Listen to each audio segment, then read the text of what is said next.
Hudaya şükür bizim hiç kimden pis değildir. Şu zatları kim için ödeyendir ödeyem? Özüm içindir ödeyerim. Allah bileyendir. Zatı başıma yapayım mı? Hem mi zat sen aynen için? Görü bilmediğin gözü çıksın. Gariptir hükmetiliyor. İnşallah. Mazalıca kalın amalar. Artığın alaşasına seresene. Vay.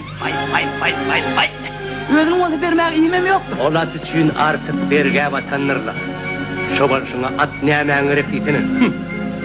Onuna bacısına balagan. Deret parlı koydu ben yiyecek buraya. Bunu sen alasam değil yani ha? Yani yok. Bu on dişetme. Aynı gibi aynı. Anha görürsün. Efesice kalın amalar.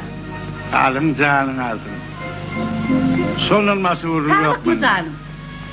Sen bey değil mi? Kıyırın bahasını men senin kovulayan ahirin. Ne dersin ovan inulu bayevlen kudu olaydın? Ne çık? Babesi tanı mı aleyküm? Alik salam. Ha? Evet. Ha, meredin nida yetişeyiptir o ha? O vadan bir gol yetişiptir.